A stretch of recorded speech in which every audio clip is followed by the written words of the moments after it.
4月14卓足周四，耶稣为门徒洗脚。经文诗篇103篇。我的心啊，你要称颂耶和华，凡在我里面的也要称颂他的圣名。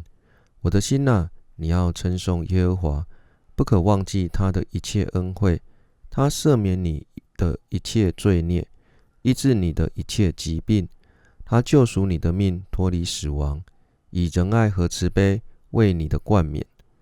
他用美物使你的所愿的得以知足，以致你如因烦恼还童。耶和华施行公义，为一切受屈的人伸冤。他使摩西知道他的法则，叫以色列人晓得他的作为。耶和华有怜悯，有恩典，不轻易发怒，且有丰盛的慈爱。他不长久责备，也不永远怀怒。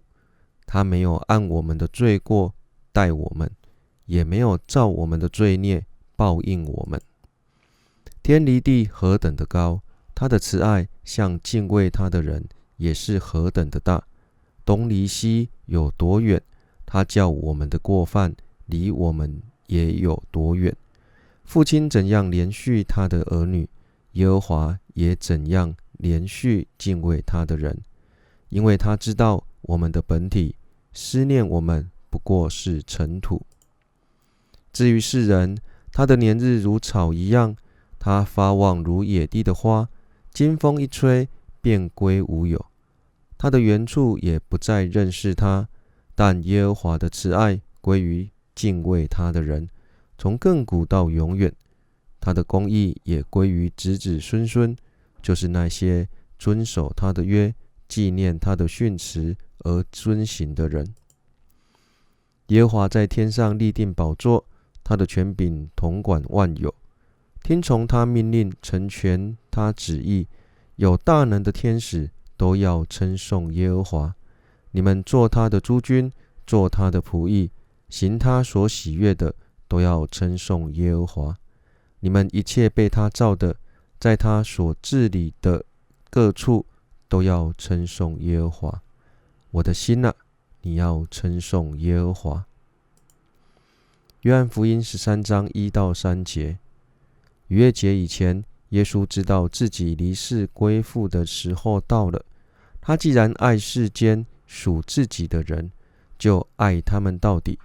吃晚饭的时候，魔鬼已将卖耶稣的意思放在西门的儿子加略人犹大心里。耶稣知道父已经将万有交在他手里，且知道自己是从神出来的，又要归到神那里去。分享：耶稣在与门徒吃下最后的晚餐之后，为他们洗脚，并说：我赐给你们一条新命令，乃是叫你们彼此相爱。我怎样爱你们，你们也要怎样相爱。你们若彼此相爱，众人就认出你们是我的门徒了。约翰福音16章34节、35节。洗脚的这个举动，象征着盟约之爱的深度与谦卑，也提醒我们，耶稣的爱不是只说说而已，而是实际行动。作为他的门徒，我们被呼召去效法他，透过那些需要谦卑和勇气的行为来爱人。